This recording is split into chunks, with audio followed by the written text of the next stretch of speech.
Thank you again for our second meeting, and I hope the public participation doesn't dwindle as we get into this, but we'll keep the door open, and I'm sure as people come in the front door, we'll call the meeting here. So maybe just go around the room real quick. We can start maybe with Ed. Just say hello, Ed, and we'll run around the room just to say who's here.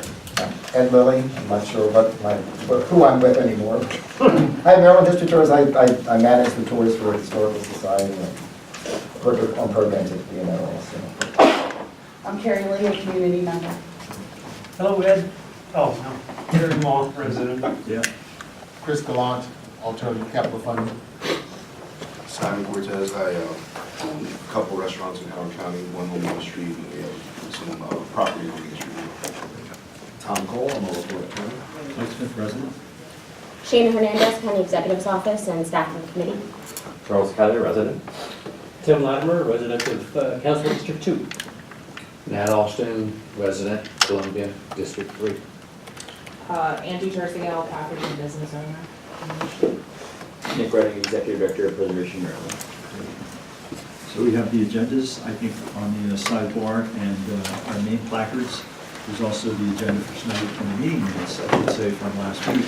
I'd like to start there. If there are any comments on the meeting minutes that Shana very graciously pulled together for us, and she will do her best efforts again tonight to keep track of what we say. So let's start there. Are there any comments on the meeting minutes from last week? Okay.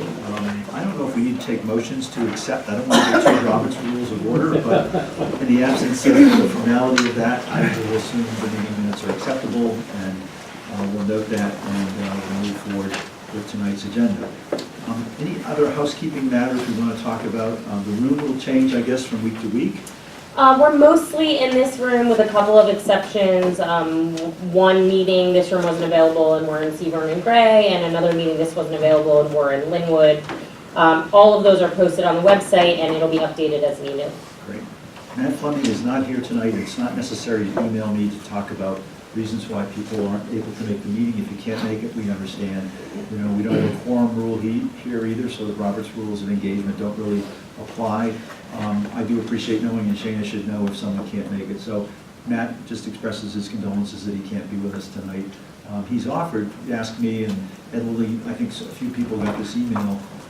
He'd love to see if there's an opportunity for the Ellicott City Business Association to just make a presentation to us about the organization, so we all understand the role they play in the district, the sort of the parties they represent, the engagement they've had. And Ed, if you want to take off from there. Well, no, I just wondered, the Business Association technically doesn't exist anymore. Okay, thank The you. Business Association joined with the Restoration Foundation to create Ellicott City Partnership. So you're talking about the partnership, right? Yes. Thank you. Okay. Thank you for the clarification, Ed. Who knows more about the history organizationally than probably anyone in this room.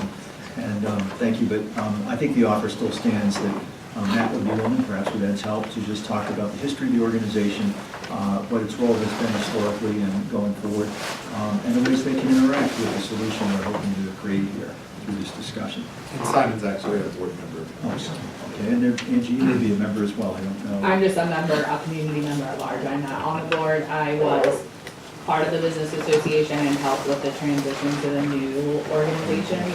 But I might be like jumping the gun here. Matt brought up a good point. I think there are several organizations that we need to hear from, not just the ECP. Yep. So if that, I don't know if that's on our agenda tonight to come up with a list of those I think types it of should be. entities. Who else? I mean, let's just talk Like, about I it think, now. I think we need to hear from the chamber, I think we need to hear from EDA, I think we need to hear from, tourism. I mean, these are all people who make decisions regularly that impact this community that we're trying to solve X, Y, Z to the 10,000 power issues for. So, I mean, I think it's important that we engage those people.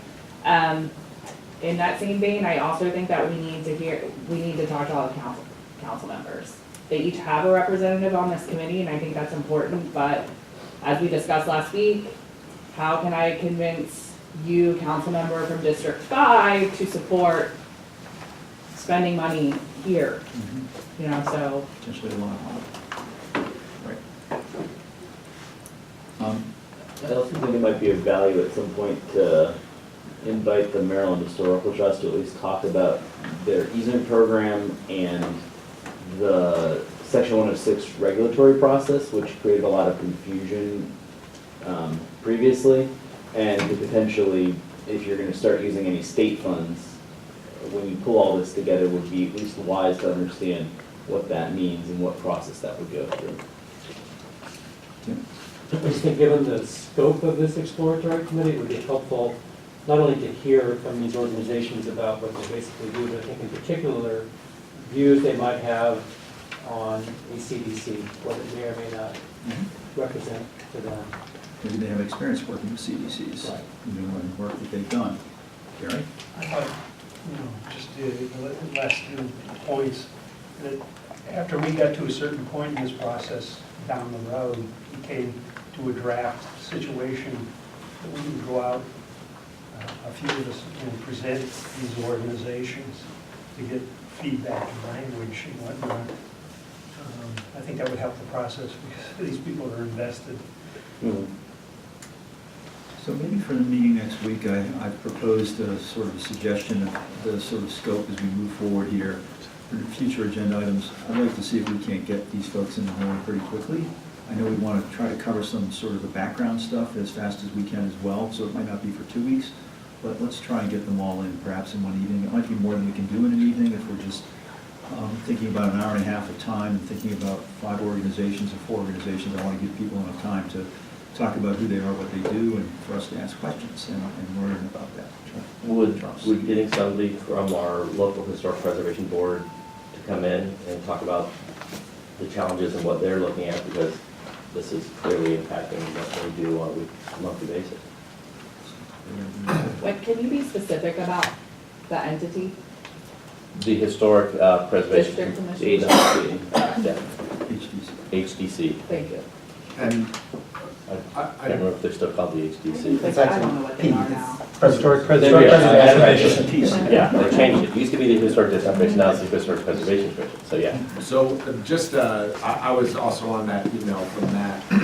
I want to clarify a little bit what I think the thrust of his recommendation was for the purposes of this group. He would likely want the Ellicott City Partnership considered in the context of whether a CDC is necessary, whether or not a lot of the functions that a CDC would perform may otherwise be accomplished by the Ellicott City Partnership and/or could be accomplished by the Ellicott City Partnership if that organization were augmented in some way. So, again, he's not here to defend or represent his position, but I think it's a fair and important point to recognize in that the Ellicott City Partnership has operated well outside of its boundaries out of necessity over the last 3 years. And because of that, many of the things that we might be considering in the context of a CDC, there's not complete overlap. But as the president of the Ellicott City Partnership, I am certain that Matt would want to have a fair hearing on this is what the ECP already does, and this is how we could function to address many of the roles that would be projected for a CDC. Appreciate that clarification. So we'll see what we can work out in the next couple of weeks to start that part of the conversation. And it might be that we need more than one evening to sort of give everybody some fair time to present their wares in terms of their agendas, their understandings, their commitment, their role, both at the state level and the local level, regional level, if there are any solutions they're trying to solve for. This evening, anything else on housekeeping kinds of things that comes up? Tonight's agenda, what is a CDC? We talked last week about dealing with some of these sort of preparatory items that we've kind of put on the side for now. We thought we'd kind of dive into the pool a little bit tonight, and what I've done is a brief outline, and I'd really love everybody to just sort of elevate it as best they can. If you've done your own research in the CDCs, please share your thoughts. But, you know, I've just looked at some of the publications that are available, and it's very all scaled to a locally based tax exempt nonprofit corporation, a 501c3 basically. It has some sort of economic revitalization, economic development role. So there's some challenge that a community faces typically that can't be addressed through typical means of addressing things. It can be private investment, public investment. There needs to be some other vehicle that can kind of shepherd, champion sort of solutions. And they're socially derived, some are sort of culturally derived, some are derived in terms of the neighborhood catchment areas, some are derived on the basis of a very specific challenge the community is undergoing. There could be a jobs creation focus, there could be a preservation focus. So there are a lot of different ways I think we could probably scale this to address the concerns that we have, but a CDC seems to be a vehicle that's pretty well recognized nationally, locally, regionally, as a mechanism through which some of these challenges can be addressed. Second bullet, it's a way to organize the thought process, the community resources, forge consensus in communities, and that to me is a big benefit, that we actually have a group that can really bring all the different parties together that typically engage on the public, private, and nonprofit side to try and solve problems for communities. I'll just continue reading. CDC's work closely with local governments, obviously, but they're not a governmental entity. So they're a 501c3, a tax-exempt organization, but it's closely aligned with local government, state government. In fact, funding in some ways is derived from local governments to help them, but they're not generally government entities. They're tax exempt, can receive funding from any source, and whether they're contributions that are made by organizations to their cause, or they do fundraising on their own. They can monetize real estate assets, they can develop real estate assets, they can run competitions, they can joint venture with private developers, nonprofit developers. They are in fact a nonprofit developer in some cases. They can find ways to create funding mechanisms through which not only physical improvements can be made to buildings, but infrastructure improvements can be made as well. Counties, in some instances, state governments have ceded monies to them to basically fund capital improvements and affect those improvements. I'm not suggesting that would be the case here. I don't want to usurp the role of local government or its budgetary authority, but there are many, many things that can be done through a CDC-like organization. They're usually organized by people like us, local small business owners, church groups, civic associations, governments, others. Board membership is typically spread among the organizations that typically support that kind of a venture, so this wouldn't just be an entity that has one group of parties represented. It would be something that would be very democratic and open and representative of the community. That would be the hope. The roles they play, creating housing, leading commercial, real estate development, community planning efforts. It seems to cover the gamut of things we're challenged with in Ellicott City. Social services, assisting with community improvement programs, capital improvement programs for that matter. I mean, these are just some of the many, many things that the CDC can do. And preliminary steps, we've got to define the geographic boundaries. We had some, I think, Ed, you shared some dialogue with me earlier today about the potential boundary area. Gary, you shared dialogue about the potential boundary area. I'm not really sure what we mean about the watershed, Gary, or Ed, if some of these other areas that you've defined are the appropriate way to do it, but we should talk about that now and in the future. We should just figure out what is the geographic boundary area we're trying to encapsulate with respect to this challenge this organization has to face.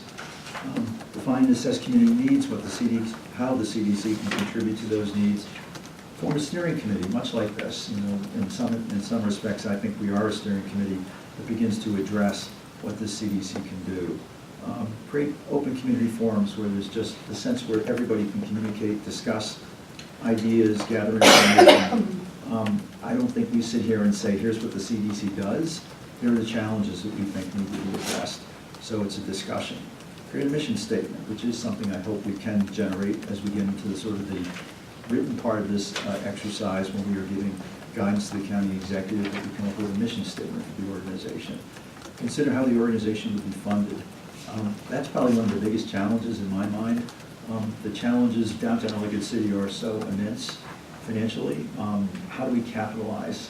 What assets do we have available to us within the historic district that could be used and capitalized upon to create funding vehicles through which some of the challenges in downtown Ellicott City can be addressed?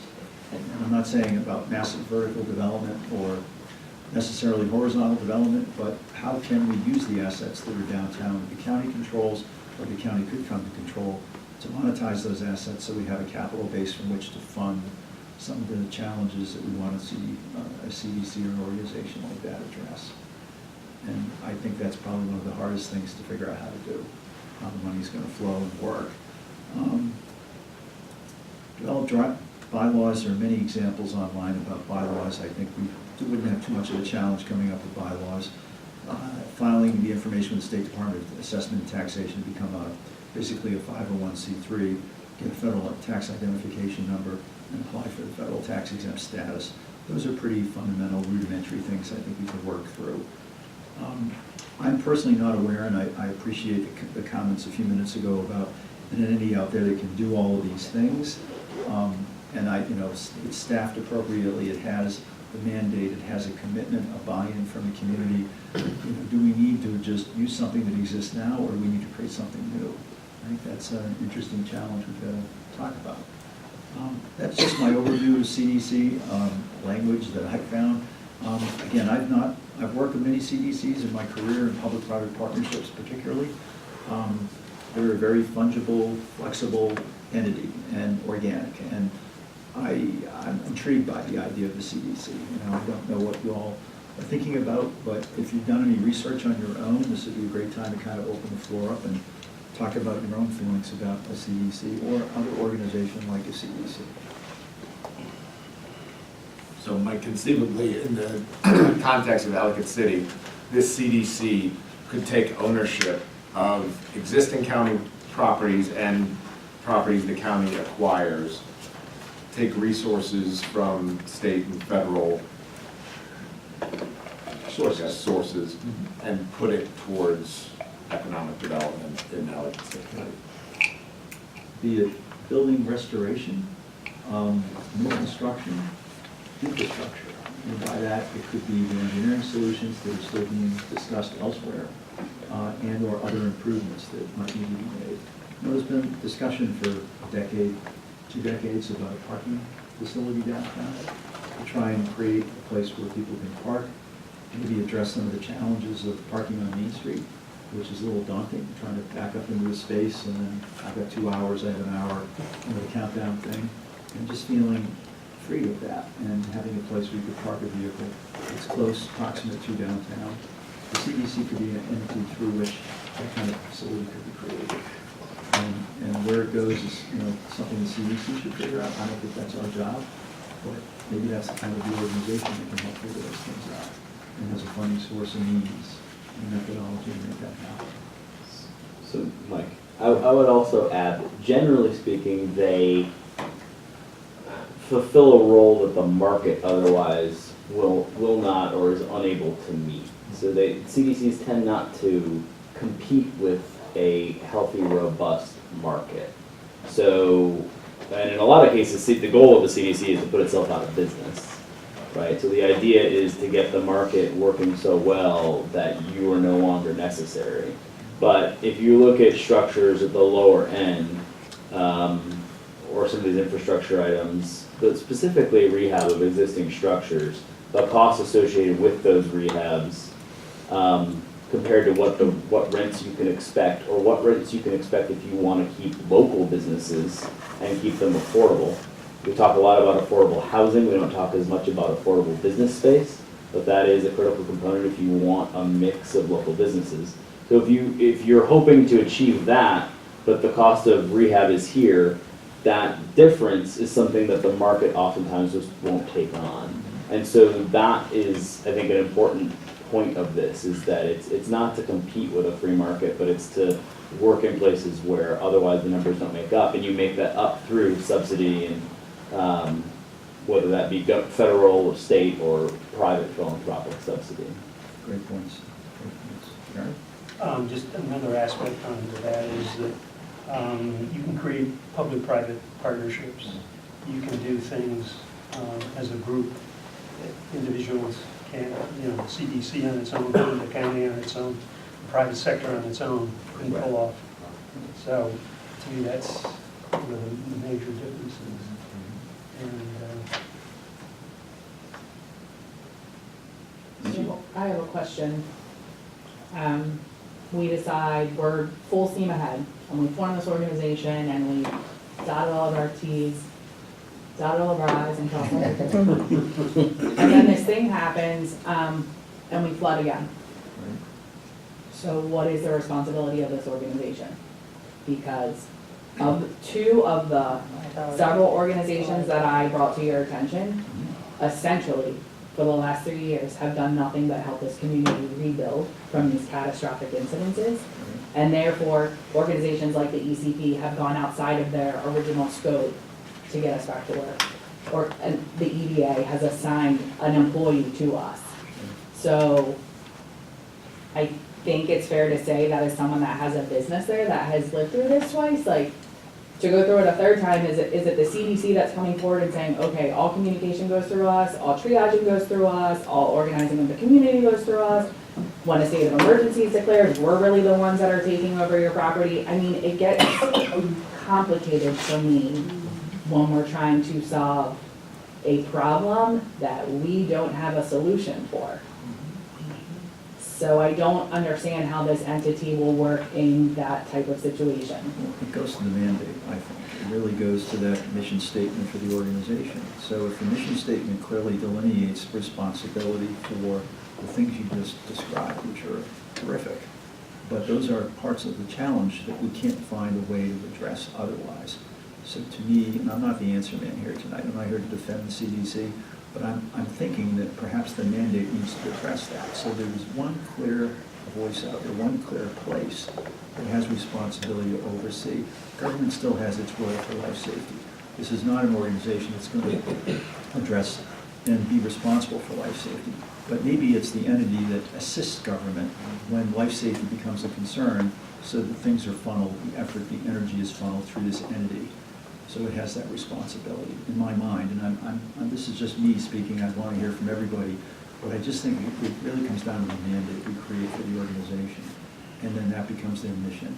And government has to respect that, and all the other organizations are part of this. Perhaps they fold into this. There may be a representative from the Chamber of Commerce on the board of directors. There could be representatives from these other groups we just described on the board of directors, so those voices are there, and the connections are there, so that we can work as a group to solve problems that heretofore have been, who can we find to stand up and help us? Because to me, maybe that's what this organization does. But I want to make a distinction between life safety and sort of the administrative things that this organization does, the cheerleading, the rallying, focus that this group can have. To Nick's point, I don't see the private sector saying, yeah, that's us, that's what we're here to do. That's too much of a responsibility and too much of an expectation for private entities. And the public entities have to find ways to accommodate an organization like this that has a quasi-public and private role. Just my thoughts, but I don't know, how does that feel, I just Angie? think I mean, that I'm not trying to BS anybody No, I'm here not, with it. I'm feeling it, we're I just gonna- wanna, how do we figure that out? I would be foolish to say right now that we are not we're going to back ourselves into a corner. And I'm not saying that it's not something that we can't get out of, but we gotta get buy-in from everybody, and you two know how difficult that is. I mean, we're all small business owners because we all wanna be our own boss and make our own rules and not have to follow XYZ direction. So I don't think, I think some of this may be just like legit, and I'm not trying to say you're confused, but I think some of this may just be legitimate confusion about what a CDC does. It wouldn't have any regulatory authority, so when you're talking about like, we all wanna make our own decisions. I understand, It really is I their- do understand that part Yeah, of it. yeah. This community as a Yeah. whole does not understand what that word means. No, I know, and I also So think that that's community. my concern. Yeah, and I think Community Development Corporation is very squishy, and it sounds like it does, I don't know, I could totally understand how you would think, even if you were the partnership, or you support the partnership, well, I support the partnership, they do community, why do we need another community corporation? It's the same thing. I think if you talked about it being a redevelopment authority, which it sounds very government-ish, but that really is what, in my mind, maybe I'm speaking for sort of what I would envision this being if we were to go down the road of recommending this, is that it provides that very specific redevelopment tool set that is missing from the partnership just because they don't they support redevelopment, and if you're gonna go in and you wanna get a tax credit, they're gonna connect you to the right people, but they don't have a financing tool. They don't have a $4 million revolving fund and a lost reserve fund to incentivize banks to make loans in risky situations. They don't have that. So But that's our a, risk is only increasing, it's not going down. so you definitely need something like So this. we bring the CDC, we get the money, Yeah, I'll just throw it out there. We Okay. redo and restore the Title 10, right? They're making money, they all get flooded again, then where are we? Well, I think the case is that, as a CDC, you'd want to make sure that before that was developed, that the issue that's facing the entire town is solved Yeah, first. but that could be 10 years down the road. But, Then it might take 10 years. but there's a plan, and we're implementing the plan, and we have money that we're finding ways to create to assist with making that plan a reality. And to your point that it's 10 years down the road, that also, I mean, in a sense, makes the case for the CDC, because the private sector or a private bank is probably not going to make that loan. And so if there is a 10-year plan, You want some continuity. yeah, and if there is a 10-year plan, the CDC can see that and see the long-term vision and take a riskier position than a bank might otherwise. Or maybe they put up their money so as the loss reserve for a bank to make that loan. So it in a sense, everything you're describing sort of makes the case for having some type of redevelopment backstop, some type of quasi-public redevelopment component to this if we want it to remain viable. And there's no resources out there. When you think about the organizations that you've done a good job of listing, I'm not really seeing entities that have resources, other than the people, which are wonderful resources, but cash is king. And if we can find ways to With a tax monetize. loss. I mean, if I had $1 billion, I'd buy those buildings, invest in them, and then if they flood again, I'd write it off. I mean, it's not No, but I like, think- there is I a think- mathematical I- way of I seeing think- the advantage of I doing think that. you would say, par pursuit of this discussion about the CDC, that thing we're not here to talk about, that engineering thing, has to be there too. So these are two sort of things moving in parallel paths. It might be the engineering is a little more struggling. We can get to a CDC conclusion more quickly, I think, than the engineering process gets to its conclusion, despite all the great work that's been done to date. As people validate all the decisions that have been made to date, or revalidate them, I think we're moving together in tandem, and we're going to create an entity over here that has the means, and the will, and the direction, the commitment to find ways to help avoid the problems in the future. And we'll be there as an advocacy organization to ensure an engineering solution comes to the table as quickly as possible. So I just wanted to also, I think you made a really good, I'm not trying to debate you, I think you're raising really good points that I just want to sort of I'm just an speak investor. to. I No, just know. open my checkbook I know. freely. Which is when you said if I was a billionaire or I was really rich, I would do this and I would just take the tax loss. And to that point, the value of the CDC is that person may not have what is best for Ellicott City at heart. But if you have a local organization that is involved in redevelopment, that is made up of people who care about the community, then they're going to make decisions, in theory, that are at least better suited towards the needs of the community. So they may create more affordable housing, they may create more affordable retail space, whereas the billionaire just says, I want to get every last dime out before it floods again. They might create a. But I'm not a billionaire. So I think it can achieve some of those broader societal goals that otherwise the market wouldn't. And it may be a fund for tenant improvements, you know, where challenges happen and the buildings need to be rebuilt. Tenants can't afford to come back in because they've done it twice or they've done it once before. And they've tapped out their capital sources. And this fund, these monies might be available on a tenant improvement basis so that the build-outs can happen more rapidly in the storefronts and the storefronts get back to activity again. Might there also be funding available for a CDC that would actually buy them completely out if they decided not to be? I think it might buy the buildings, I don't know if it's gonna buy the tenants. I don't think it gets to that level of engagement generally, but I think it would certainly help tenants try to get their stores open and keep them open. And there might be ways to augment financially the exposure and the expense of doing that. Particularly in this instance where we have tenants that have gone to their pocket deeply twice to come back and be part of the Ellicott City story. You know, 3 times a charm, but I don't know what happens after the 3rd time. I don't want to go there. I think an important clarification to make also, because Angie raised a very important point of the existing stakeholder entities. I don't think anything that any of this committee would recommend would be to box out or exclude Economic Development Authority, tourism, and Ellicott City Partnership from Ellicott City. I think that to the extent the CDC ends up being recommended by this committee, we would be recommending it as in addition to the entities. It's actually dependent entirely on them. You can't have redevelopment unless you have a Main Street Association, but they do tend to focus on two entirely different things. And there are examples all across the state where you have a viable Main Street program and a redevelopment program, particularly in Baltimore City, that work very closely, but focus on different things because they're different skill sets. And there's a Chamber of Commerce there too, and these other organizations exist. Right, and government, and there's, Right. the Baltimore Development So Corporation. it's not, There, yeah. I don't think it's meant, I hope no one's suggesting, I don't think anyone has, that it takes the place of any of those organizations. I think it's part of what we're offering. But the CDC functions in part as a facilitator to some extent also, right? A conduit, a facilitator.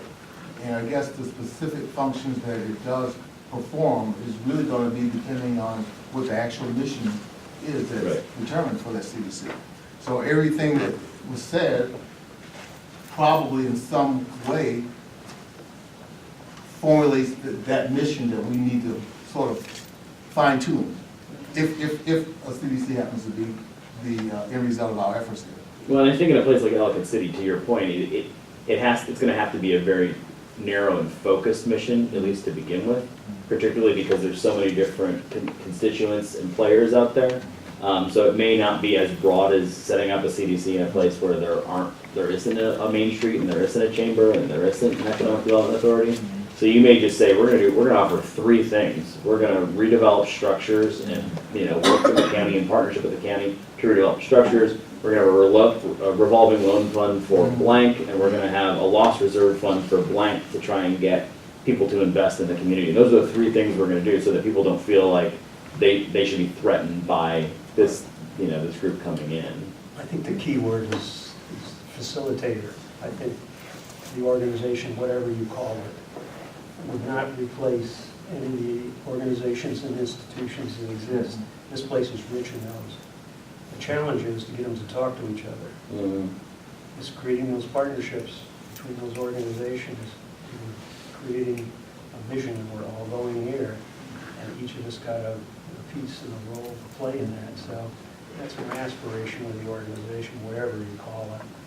And that's where the board It's a there can play a facilitator. role there. If the board, in fact, is composed of representatives of these organizations, you're getting that buy-in right away. And clearly, this isn't meant to compete with anybody. I mean, it's meant to try and address a problem that has festered too long. And And that's we've got to what- find a way to solve this. My hope was that we would come together with something and then go back out to these organizations in draft form and say, think about this, talk to them.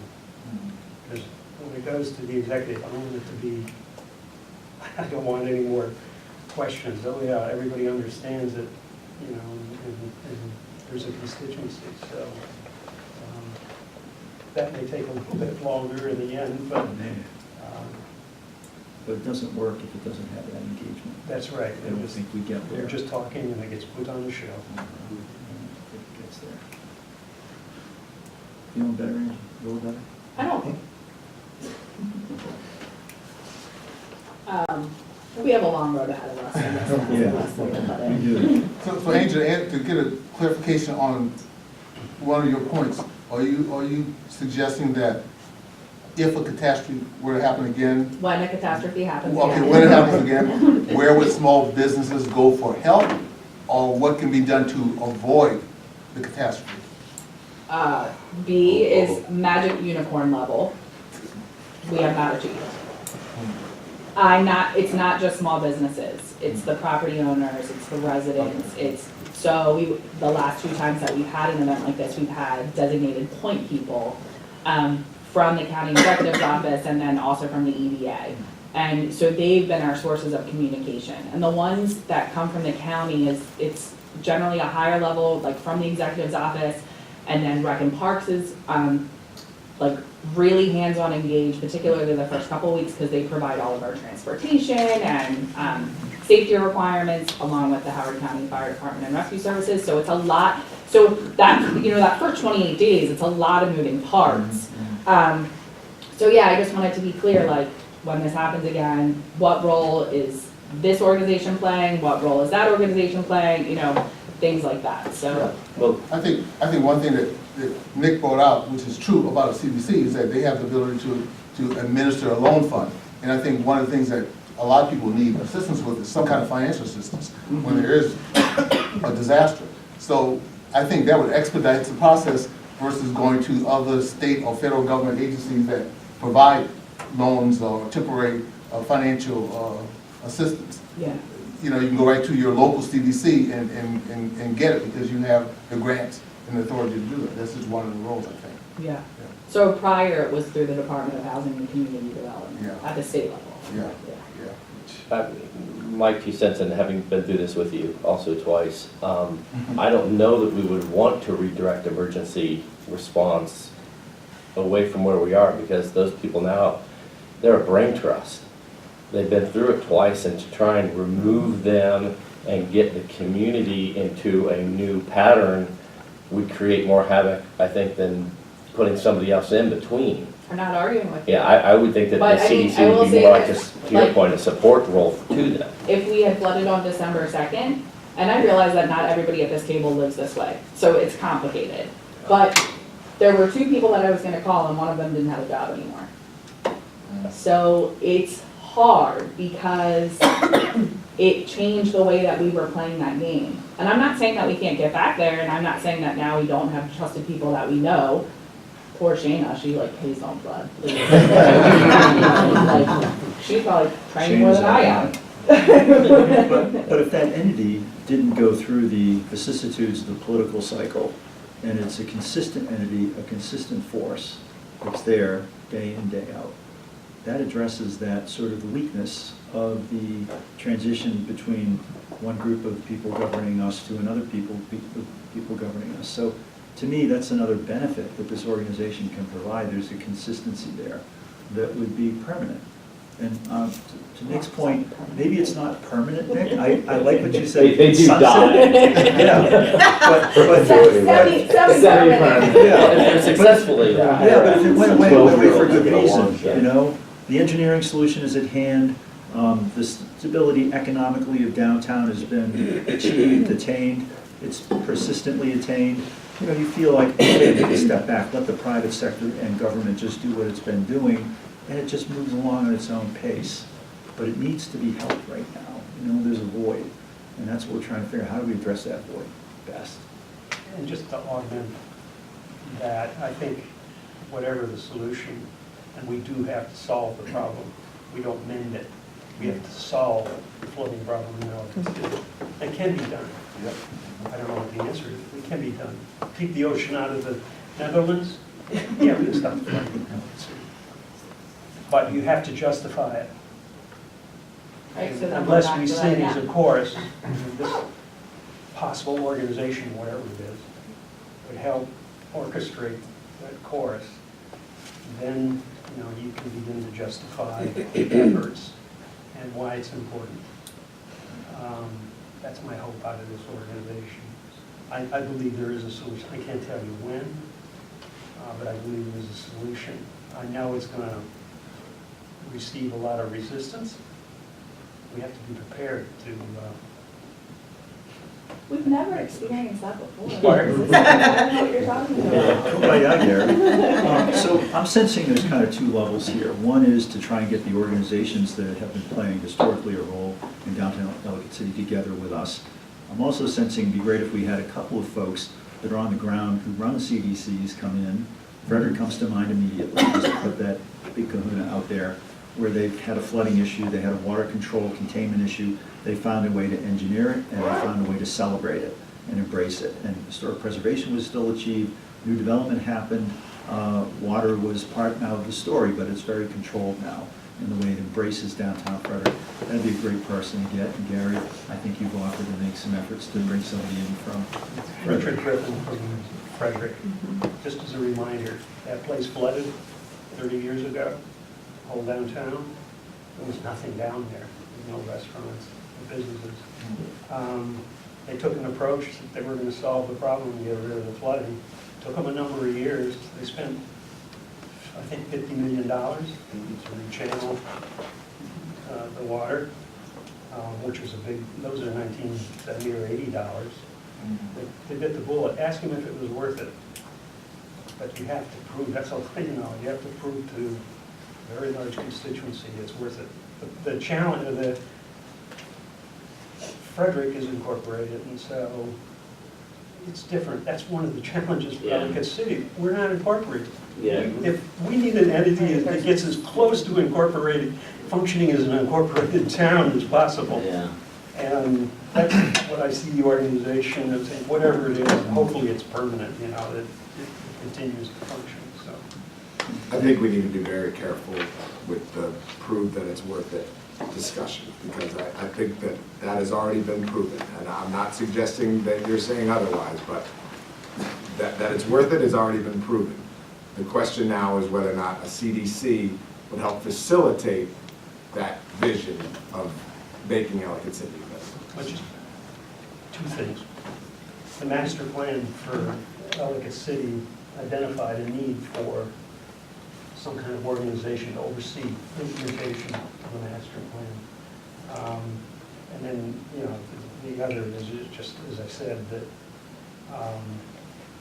there's a need, there's still a vacuum. All the organizations that exist are doing a good job, but they need to be brought together in one coalition, at least talk to each other. I'm not saying that, you know, they get absorbed by whatever the organization. I'm a little bit reticent about identifying a name. You know, maybe they have functions of a CDC, but maybe there's something else. I don't know. The labels are important sometimes when you're selling an idea.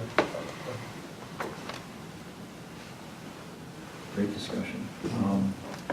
Tells me about the mountain ahead here a little bit. So, you know, it's a slog. So I don't know if any of you have climbed a lot of mountains in your past, but when I was a young guy learning how to mountain climb, you know, we'd get to a certain summit and we'd all like we'd look at it, we could see it right there. You know, so we just want to get to that point. We got to that point, and all of a sudden we saw another summit beyond it, another one beyond that. So you have to have that long view, persistence, patience. This is a challenge with many, many elements to it that I don't think even we could solve, certainly in discussion. We've got to create something that can. That's our mission here, our challenge. Would Gary help me on the second page identify, and I took a lot of my own sort of approaches to Gary, but what are the unique challenges of the watershed area? I've got to set the stage a little bit here in terms of, we want to just get to the CDC and get everybody in and talk about it, but what makes Ellicott City so challenging? What sets it apart from the rest of Howard County? And I think intuitively we know these things. Other than Annapolis, historic Ellicott City represents, in my mind, and Nick, please correct me. I would add Frederick to that list. You would? Okay. Yeah. But In fact, Frederick's actually probably a little, well, yeah, but that. But it is unique in that respect, that we still have a very intact downtown, despite the challenges physically that we've endured, the two storms that have devastated downtown. I think it's very unique in the region, and something frankly that I think many, many other cities and communities would be covetous of. To have this kind of an old kind of downtown, still here, still happening, still vibrant. It's unique, and I think it's something that has to be embraced. The urban scale here is just both vertically and horizontally engaging. It's rich, it's visual, it's tactile, it's everything you can think of. It's substantive. It just embraces you the minute you spend time on Main Street. Even if you're driving through Main Street, you know you're in a place that's very different, that's unique. Our retail is not compatible at all with the way that retail is developed anywhere in the country. It's auto-centric, it's strip retail, it's front-loaded with parking or side-loaded with parking. You know, I've talked about the parking challenge in downtown. This is old school. This is where the way retail and communities were built, residential above, retail at the grade, and a very wide variety of uses. Everything was compact in a downtown setting. I feel like I'm 100, 200 years back in time when I look at Ellicott City, and it brings a smile to my face. So it creates unique challenges for us because it is so dynamically different than anything else that's out there. The development pattern, this is Gary's one of your big points, Gary, about predating all the county's master plans and building codes. The building systems are always being retrofitted to meet code standards and tenant standards and needs, so it's fungible, it's flexible, it's organic. It's been adapting itself forever to the codes as they are reflected today. So we just have to understand that this is never going to be a place that is the ideal footprint for retail experiences, living experiences in the county. It's not done this way anymore. We have historic preservation scrutiny. We talked about the historic preservation commission. Clearly, there's added levels of review and approvals for anything you do, and shop owners know this. If you want to put a sign in front of your shop, that's a discussion. And how big the sign is, Ed, you have a lot of history with this, obviously. Three meetings, I've designed multiples of those, so Yeah, it's so- a lot of meetings. So there's a lot of engagement, a lot of scrutiny. We're used to it. I mean, that's what this animal is. It's not Columbia, it's not Western Howard County. It is a place where there's just extra eyeballs on the built environment and improvements we try to make that environment. And we just have to recognize that. The topography, the geologic conditions, frankly, they burden the district uniquely with the flood situation that we've had. And it's a little unfortunate that Mother Nature played things out the way that it played out, but we have to deal with that. We have to find ways to address the engineering challenges of downtown Ellicott City. 250 years of evolution, architectural evolution, construction technology evolution, configured in ways of past times, not today's standards at all, built with materials that either are no longer available or economically unviable. No one builds with granite block anymore, despite how beautiful that is. It just doesn't happen. Period. So constructed with code-defined party walls, all this, narrow alleys, overhead power line connections, fire prevention, emergency exit challenges are replete through downtown. We're not here to solve those things, we just have to recognize that they're there. Streets and sidewalks are steep with grades that challenge handicapped and elderly pedestrians. We predate the automobile, we do not embrace contemporary commercial district service loading and parking needs. Think about how many of the stores get loaded when supplies come in. It's through the front door, probably in most businesses along Main Street. Typically, when you're designing retail space today, it's rear loaded, and it's usually done in a party situation where loading docks are shared among multiple tenants. Downtown, you know what happens when the trucks need to disgorge goods. They fill up a lot of parking spaces. Sometimes we have double parking situations unfold. Not too often, but it does happen. Those are just big challenges that we have to face. And again, we're not here to solve those, but it's just something that happens in the district regularly.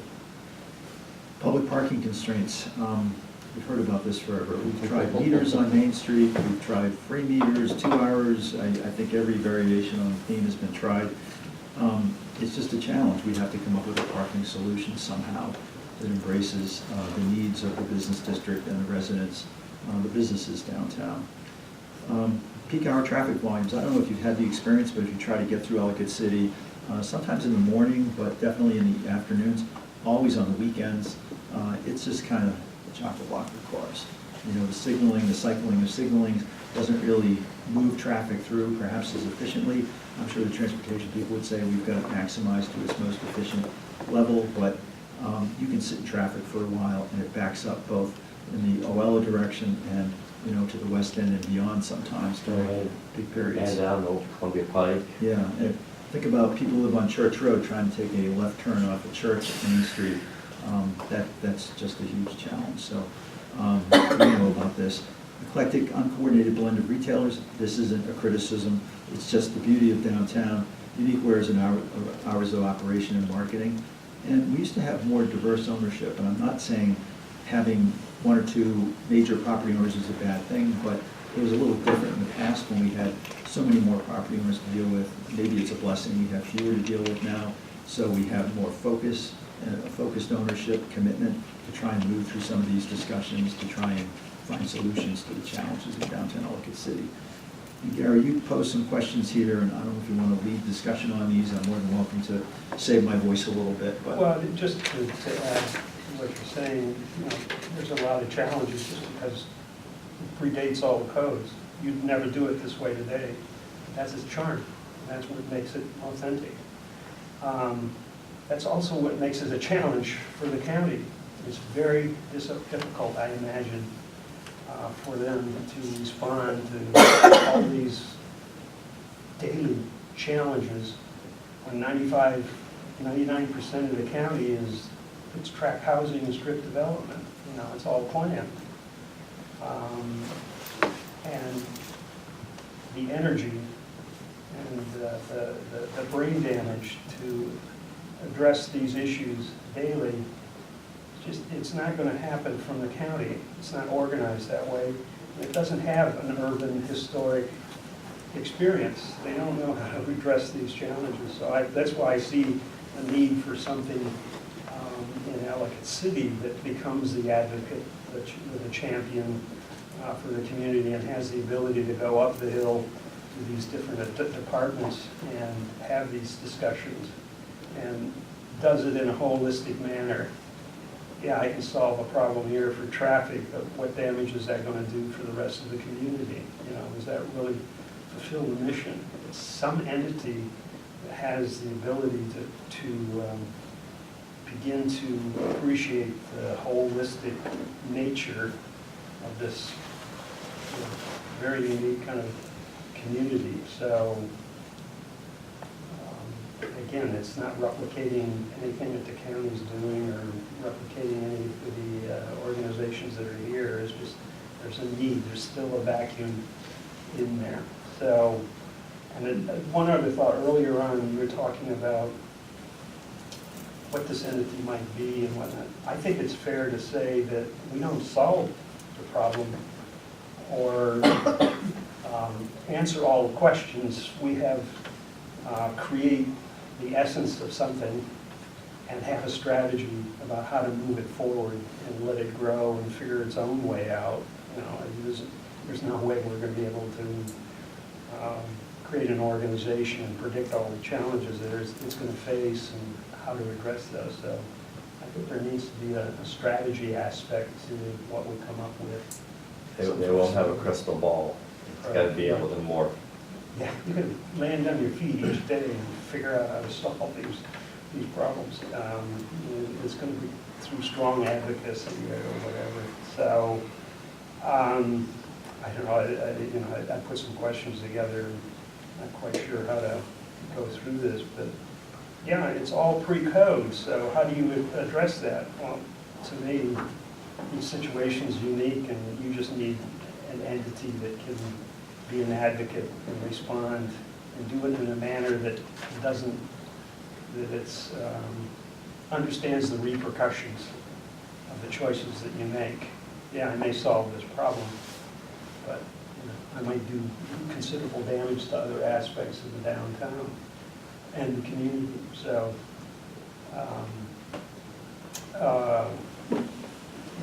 what is Ellicott City, the district's authentic vitality? And it's very hard to describe, but I think we're going to have to wrestle, somebody's going to have to wrestle with what is that? What is that authentic vitality? Because we're going to have to be advocates. We talked about the community and the built environment, but really half the place, the yin and the yang, it's the open space. It's the water. It's the water, it's the granite, it's the topography, it's the habitat and fauna that occupy this kind of unique geography. That is Ellicott City too, and so I hope there's a champion for that in this process at the same time they're looking at development.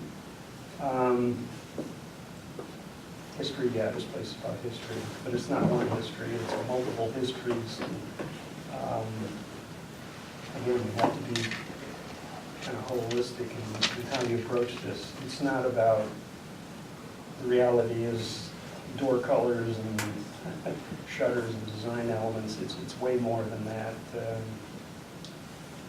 Because you can't replicate the technology. You can't build a masonry building now. Masonry buildings don't exist. Yeah, they're buildings with masonry, but they're just applied to the building. That is not a masonry building. Yeah, again, it's diverse, entrepreneurial population. How do you cultivate that? You don't want to lose that in this process of achievement. So there has to be, an advocate for this balance. I have a question. Yeah. So is our role as an exploratory committee to determine whether or not a CDC is an appropriate solution, or is it to determine how a CDC would go about the mission, or to at least lay a groundwork and a mission for a CDC? Are we actually deciding whether or not there will be one, or? It's both. So I think it, it's- it's, Sounds like you described our goal exactly. Yeah. so it's, change. do you think a CDC is needed? If so, the second part of what you said, what would it look like? Got it. And Sheena, just to clarify, so if it's also, if it's not a CDC. Yes. What would it be? Are we supposed to identify alternatives? Yes. You would like, okay, so CDC might not be the solution, but Yeah. other mechanisms could be. It's not CDC or bust. Okay. It's, you know, is there an entity that needs to exist in Ellicott City that does not currently exist? What does, what purpose does that entity serve? What does it look like? I mean, or is the answer, no, Ellicott City has everything it needs and there isn't another entity that's needed? Or is there an entity that exists that just needs added functionality? I mean, you know, it could be whatever you decide. I'm just trying to crystallize in my own mind a lot of this conversation, and thank you for the setup and the questions. My initial reaction was, these don't strike me as our questions, maybe they may be questions for a CDC if one is created. What I keep coming back to is we've talked a lot about different entities that are out there that have resources or have some capacity to bring some help to bear. It would be helpful, you know, to hear from those entities, as we've already discussed, because I think, if I understand it correctly, our task is to identify what the gaps are. We're not here to find the land use planning solutions, the engineering solutions, et cetera, but what are the financing gaps that the business community or the homeowners or residents are facing here? What are the hurdles that they're facing? And is it a matter of a CDC or some other entity that would help to catalyze, if you will, the flow of capital that is not now flowing, if in fact that is the problem? And then it would strike me that part of our charge would be to look at then, if it is a CDC, what would the mission be, what would the mandate be, how would it be structured, who the partners ought to be, and that gets also to the question of representation, because one of the things that we sort of touched on in the bullets talk about having a CDC composed of community members, et cetera, but it gets to be a real question about who is represented. Who appoints the board? Who appoints them, right? How is that, Right. how are they selected, right? Yeah. And what is their role? And I think that also goes back to what you were saying, reference, you know, what are the boundaries of the region that we're talking about? Like, because Ellicott City clearly goes beyond Old Town, but at the same time, how far out in the watershed do we want to go? Do we want to go beyond watershed? You know, what, are we only talking about the area that's impacted by the flooding? Are there other areas or pockets that need some economic boom, you know, so. Well, some of it's not economic boom, some of it's residential. I mean, people at New Cut Road are Yeah, like- they're wiped out completely, and Yeah. they're very underrepresented and kind of pushed, they don't even have a fixed road yet. Got it. Bridges to get across their Right, stream. right. Yeah. And it strikes me that if the issue is, you know, financing, is it because capital is a coward and capital doesn't want to come into a risky zone? Is it a matter of loan guarantees? Is it a matter of finding ways to reduce those risks, not just through the engineering solutions, but to encourage, incentivize investment that is not now flowing into the community? That's what strikes me. It seems to me our first task really is to hear from the folks that are facing these challenges. What are those hurdles? Are there doors that are just not opening to them that need to be opened, or are they just not finding those doors? And would CDC help open those doors? Yeah, to build off of Tim's point, it's important to the credibility of this group that we recognize the hard work of the organizations that have already been in there. Like, I don't have it memorized, but the Ellicott City Partnership's mission statement is something to the effect of historic preservation and economic growth. So I see these questions here, and I think of that mission statement. And I think an important step in deciding whether or not a CDC is necessary. I know from my time on the board with the Ellicott City Partnership that there are things that the Ellicott City Partnership is focused on and wants to do, and then there are things that the Ellicott City Partnership is forced to do because of the constituency of the organization and pushed outside of its comfort zone. And then there are things that it just does not have capacity to do. So I don't think the CDC is being proposed to essentially be a new city government for Ellicott City, and we would be stepping on very thin ice with the community and constituency that exists if we would ever suggest such a thing. But it's going to be very important, and I think, Mike, you're already working towards this, to talk to the EDA and ECP and tourism, to what Tim was pointing out, where are the missing gaps? And then ultimately, there's the property ownership question, because Angie, to your point, expecting future catastrophes, property ownership is going to, I mean, people are going to leave, and their properties are still going to be here.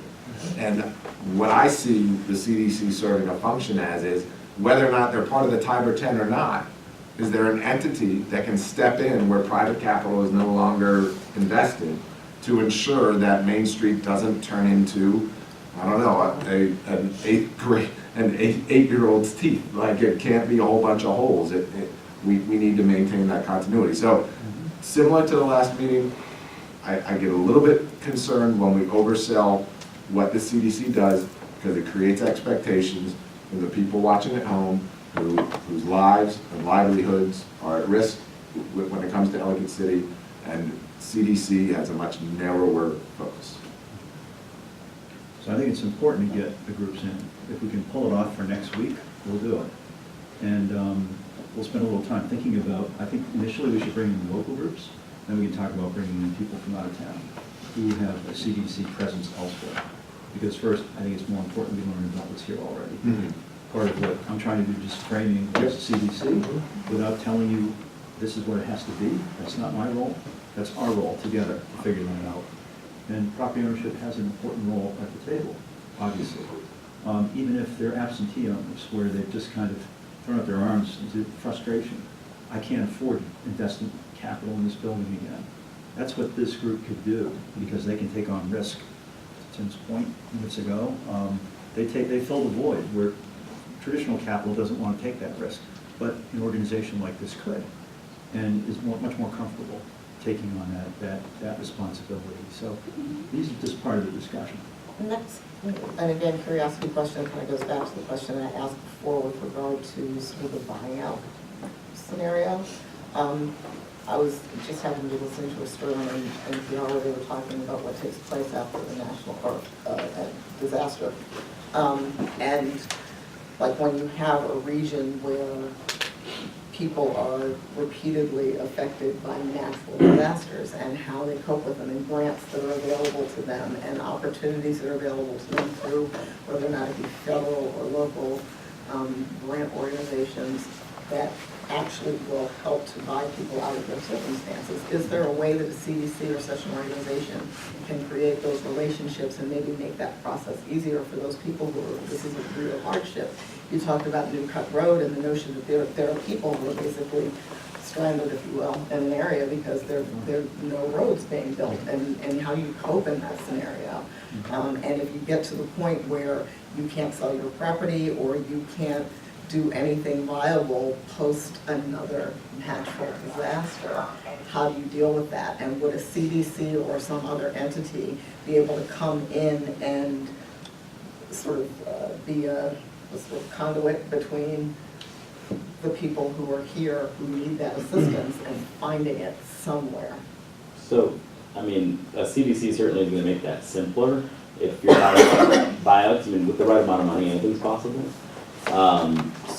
But a CDC certainly can move faster about buying property than Canada government can, because there aren't going to be as many restrictions on how they interact and negotiations and all those sorts of things as there would be under a public land acquisition process.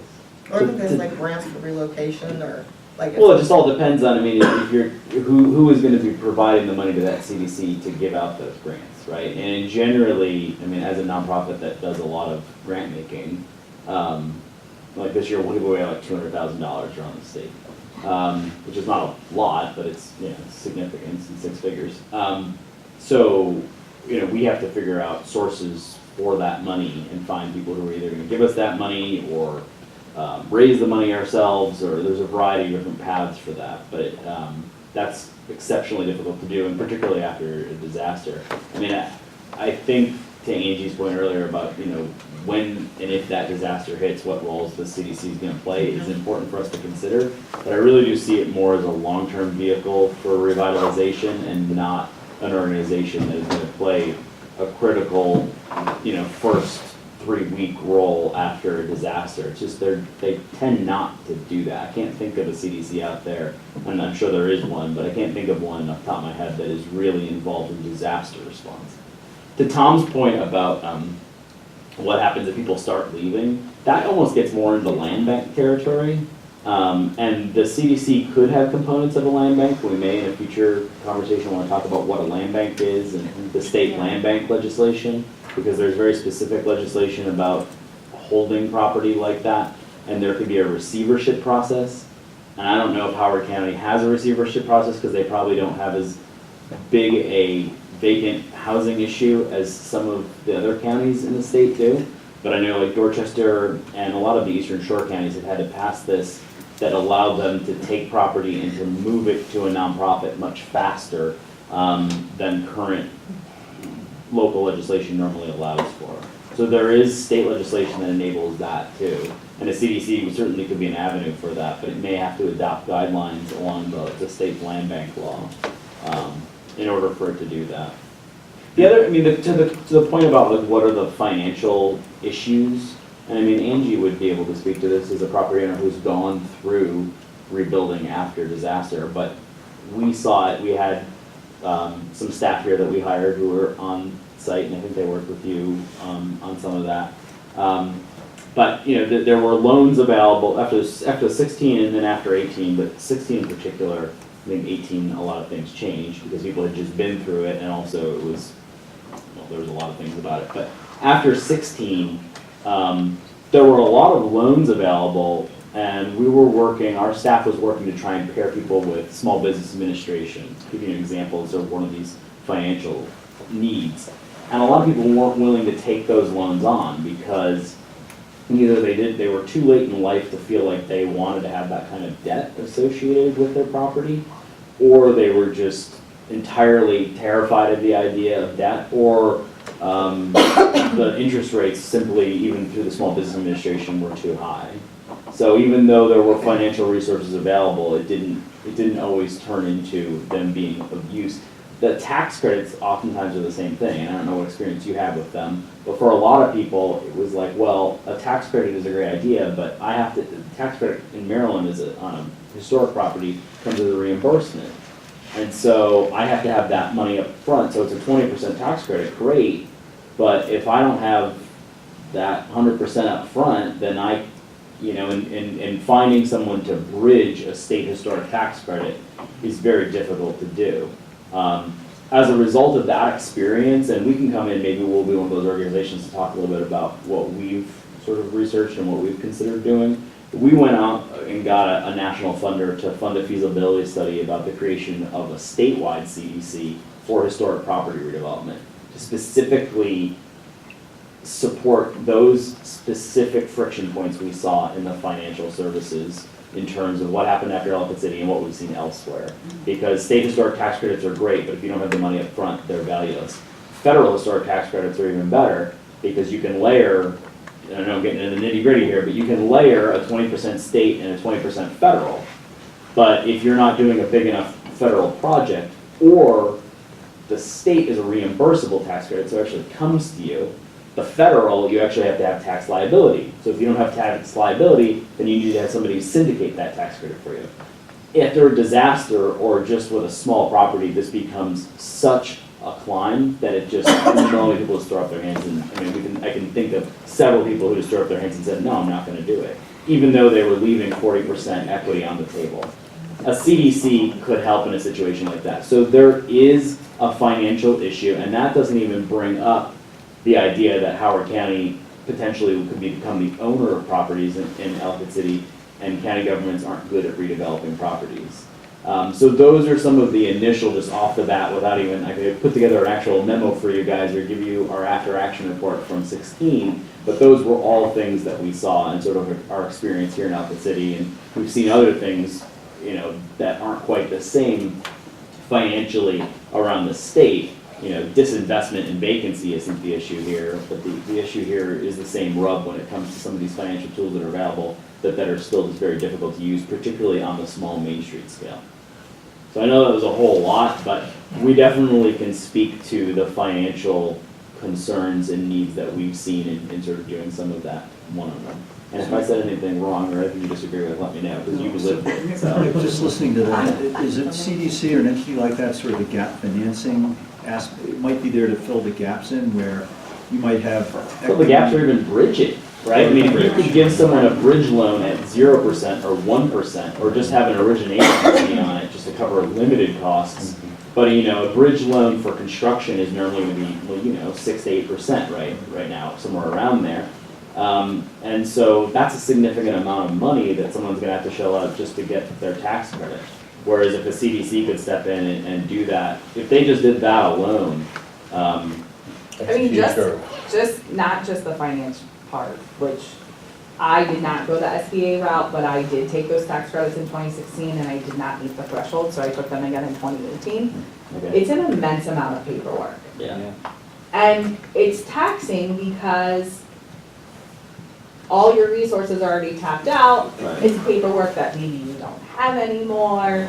And then, I mean, 2018 was even more unique for us because we had flood insurance the second go around, and that's tenfold the paperwork if you don't have flood insurance. So it's like, it's daunting if you don't have support. You know, you're sitting there thinking, okay, is it worth all of the effort? Like, you know, I mean, for us it was, and I was willing to sit down and work through all of that, although I haven't started part 3 of that yet. This is a good reminder. But even nonprofits, I mean, so for us to provide, and I'll say this now, for us to provide that kind of counseling on tax credits, and we were, I don't know if we did it with you, but in some cases, we actually filled out everything but the signature line for people. Yeah, no, I mean, But Renee only reviewed my Right, and we did that sort of at our, you know, our legal counsel basically said, you should not be doing this. This is not safe for you to do. We did it because we wanted to be good partners and help people. But a CDC could be in a position where they actually were operating within the law to do that sort of thing. And not that we were doing anything illegal, but we probably put ourselves in a liability by doing some of that. And that was because no one else out there would do it. EDA certainly wasn't going to touch that. Small Business Administration would say, well, there's MHT. MHT's not going to help you with that piece. So, and even the review of documents can be somewhat challenging. So if you have an organization in place that can at least provide, I mean, that's not even a financial piece, but there's certainly an operating cost associated with that. You know, and to the point about advocacy, I mean, we work at the state level too, and I think that there's things that could be done with the state historic tax credit with a little bit of a push from places like Ellicott City to make it simpler to use. And we've heard from those voices, and that's something that could be done. I mean, we're trying to amend it right now just to get more money into it, but you know, there's some of that advocacy that can be done as well to make it a little bit simpler. But you know, we have seen a lot of these issues. We are not without challenges just on the financial end. Just what I'm hearing, you know, reinforces that you can do things collectively that you cannot do as an individual. And you just have to figure out what those needs are and then figure out how you collectively approach it. The other aspect of some organization looking down the road saying, oh yeah, I had a problem with this time.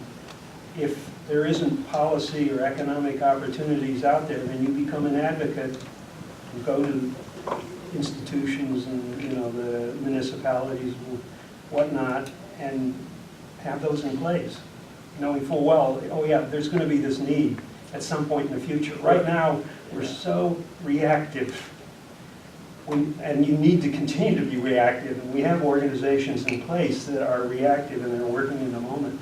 I want something that looks down the road and say, oh yeah, someday I'm going to need this. How do I make it happen?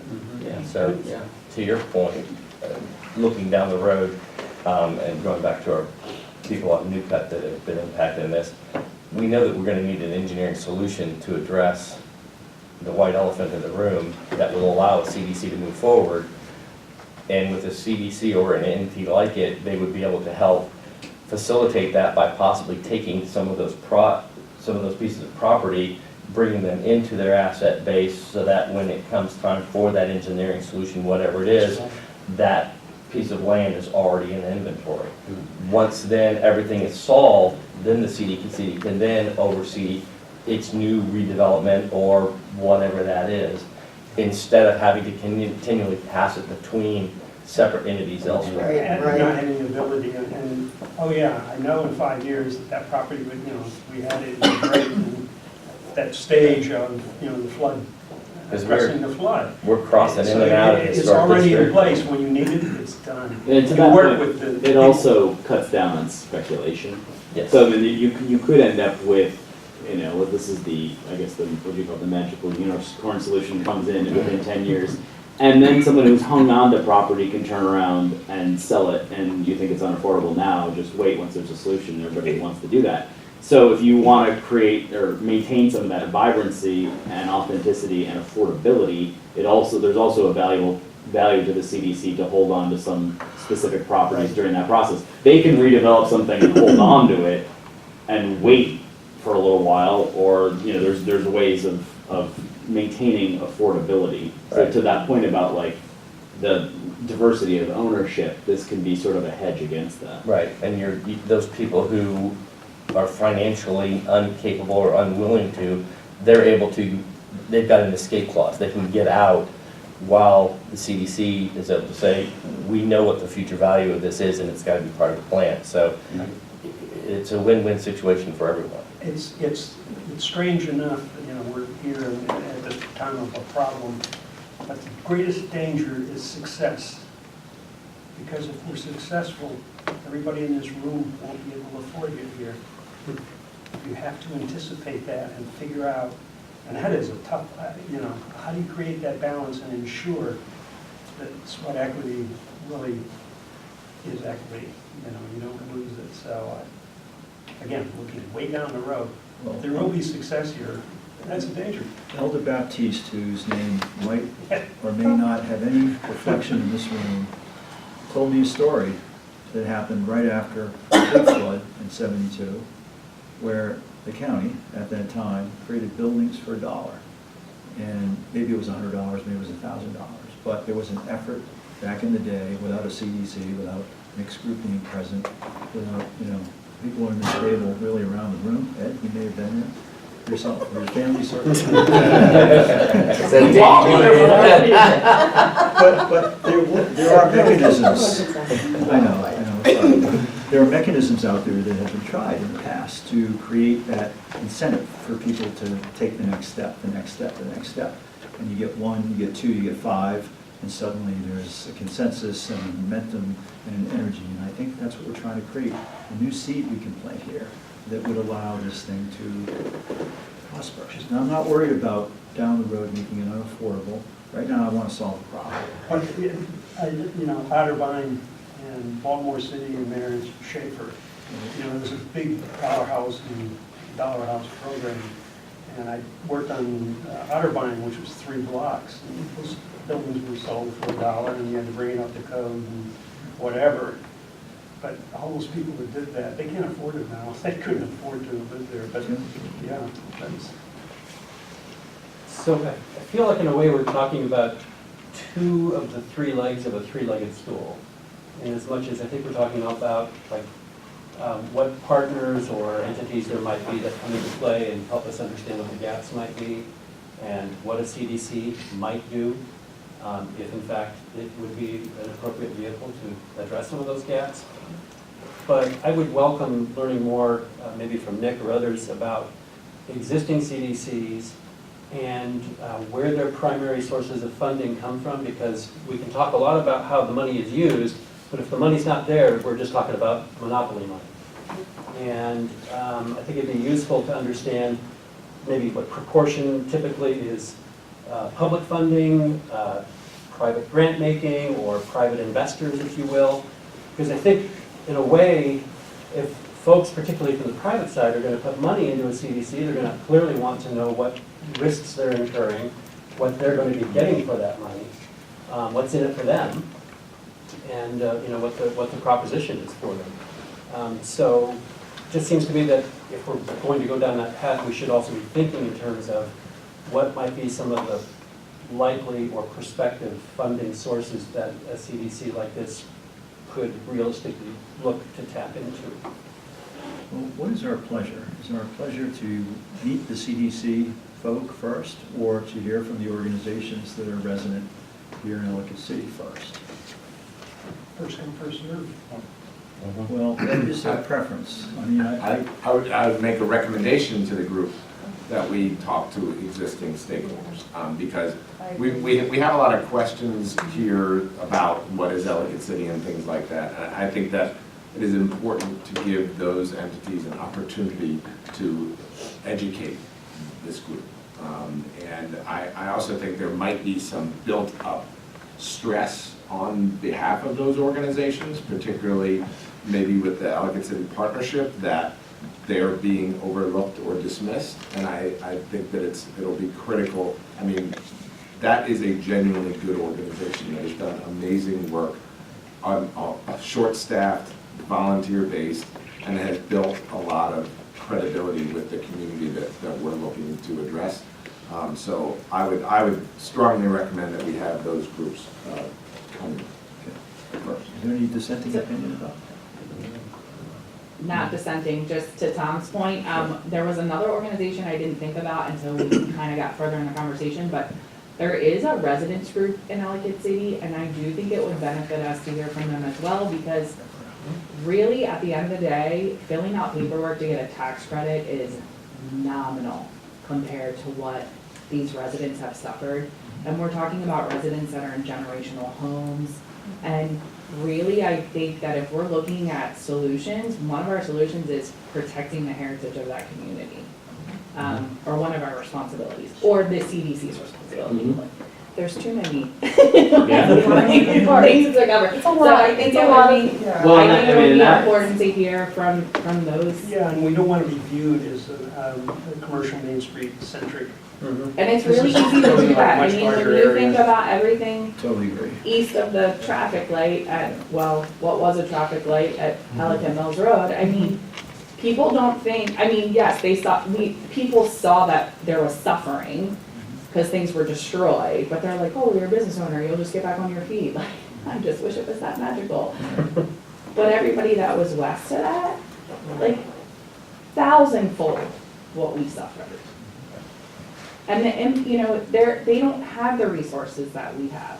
They don't have employees that were calling and like, hey, by the way, just bring your muck boots. So, They're on their own.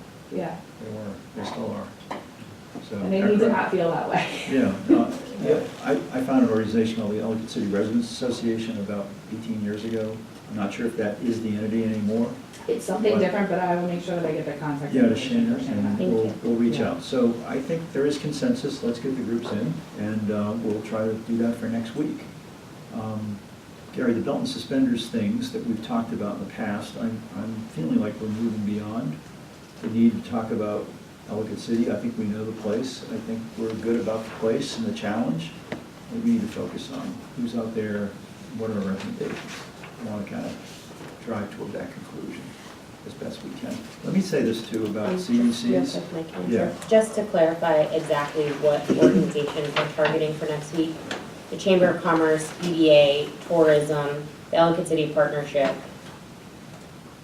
this residents group, Angie, that you're gonna send me contact info for. Yes. So, Nick, Just you had thinking- you had mentioned a preservation. well, we don't need to, I mean, I can distribute something later, I'm a part of the group, so I'm not concerned about us having time. What I'm actually concerned about is the number of people that you just listed in one night seems Yeah, I think it's unrealistic. I'm just curious if there's consensus that perhaps tourism, although interesting, it does not have a direct interplay to what we're talking about here. I mean, they provide support to market the destination. Can we just all agree that that's what they do? I mean, They if also you. get $1.2 million in funding annually from hotel But motel you can't- tax. But they're not gonna, well, it's not as if they're gonna give it up. Well, they should. Well, that, I'm just saying in Well, the interest of how much Nick, time I you agree. have, I just don't know if there's as much of a crossover The between. partnership alone could be an hour discussion. Right. Right, just Yeah. thinking about it out loud, Yeah. to give everyone fair time, which we want to do, and then how do you fit all the other groups in? Unless we want to have an evening that starts earlier, goes later, and we just have a 3-hour block. And food service, there's food service too. Sorry, what was that, Charles? the Historic Preservation Committee. What if, Because again, addressing what Gary had said, with all the challenges, they're one of the, you don't get to do anything on Main Street without going through the Historic Preservation Committee, so But we all kind of know who they are. I mean, I do as a homeowner, I interact with them regularly, so maybe we kind of get what they do, but it might be good to have a 15-minute overview. I was just gonna say, what if you did like 20 or 30 minutes for every meeting moving forward, and we bring in one group to give their little talk about what it is? And then by the time you get to the end, you've heard from all of them. I worry that we dilute that message if in fact we stretch it out over 4 or 5 meetings. I'd rather just get it all up on the deck and say, here are the groups, and let's hear some of their frustrations as they see this, how they fit into this puzzle. I mean, One thing to consider is there are some groups that can't wait to get and speak and be involved in this process. There are other groups that may only participate if we invite them to. So it may be worthwhile to say, for an organization like the ECP, we want to give you time to talk through everything you've done, everything a CDC may do, and look to see where the puzzle pieces meet up. Maybe for other groups, we have an invitation for comment or something like that, but I don't know. There are so many organizations that contribute to Main Street, Ellicott City in small and big ways in terms of the scope of what we're looking to do. Ellicott City Partnership sits very big in my mind, and then the other groups, while very important and very valuable, they may not have a need on their side to present or participate. This might not be of great concern to them. okay. But just to be, I just, for anybody listening, just to be fair, ECP's president and is on the committee and a board member is, so it's not as if they're excluded from the conversation. No one's saying they're excluded, but they've not been invited to present, and he's been sort of invited on ex officio. Simon is sitting here. We have members of the ECP board in the audience today. I think, in light of everything ECP has done, this group needs to be educated in that history. Yeah, I'm just saying that they are part of the. No one's actual- saying they're excluded, but I don't know if they've been represented and had the opportunity to address the board in the say, I mean, I'm on the group, but I don't represent an organization. You're on the group, you do represent an organization, but you're not presenting on behalf of the organization. I think the organization has a right to present. Yeah, I agree. I think we should hear from them. I'm sure Matt can. And Matt can do the presentation, I would assume. Mhm. And let's say if we gave him a half hour to present, and we have time for some questions, that'd be great. And what do we want to do about the bulk of the rest of the list? Do we want to invite people to speak? We can't do it in one evening. I posited a moment ago, having a longer meeting next Wednesday night, 3-hour-ish, time block or something, so we get it all in. And the best we can absorb it all. And I think it'd be better to break it down into 2 meetings. 2 meetings, all right, we could do that. And then there'd be a third meeting that would be the CDC vote, right? Because we're trying to hear from the local groups that are out there, which we need, it's an obligation, I think we share with everybody to hear their voices. But then we need to bring some of the experts in, maybe 2 or 3 CDCs, not if we can find 2 or 3. Yeah, I personally feel like EDA is gonna have the most overlap with what you're talking about. That's just my gut, just because they actually have financial tools for redevelopment. They do. And they have skill sets at staff level to assist in that regard. So Right. maybe the evening next week would be the partnership and the Economic Development Authority. Yeah. That would be a full evening of discussion. Yeah. And then let's see how that plays out. In terms of other groups we want to listen to, we can just have a discussion about that at the conclusion of those discussions next week. We have an hour and a half, maybe 30 minutes with each group-ish, and then we can talk. And those two groups work tightly together, so you might even want to present to them the idea that they can present together. I mean, it was so much that Ellicott City Partnership had their offices inside the offices of the PDA. I leave that to them. If they want to do that way, that would be fine. Does that sound like a plan for next week? And so I did spend a little time writing out sort of an agenda for the next several weeks. It has changed again. And it changes again. But for example, the challenges in current oversight and opportunities resources in the Ellicott City watershed area, we're kind of addressing aspects of that in having the groups come in. Current oversight, that's a big bucket, and that discussion next week will address that. If there are things there we want to talk about in addition, I have an outline for that. I'm happy to share those thoughts next week. Frederick, what's been done in other places? Clearly that's about the CDC experience. So I'm kind of tying in, kind of getting to the same place we got to tonight in terms of follow-on discussion on the 20th, 2 weeks from tonight. And then maybe we spend the next couple of weeks after that just talking about the organizational structure, funding mechanisms. I want to make a little statement about CDCs that really I want you all to hear from me as a real estate developer. It is not a real estate development organization.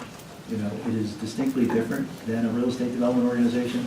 This isn't an entity that's going to be a real estate development organization in downtown Ellicott City.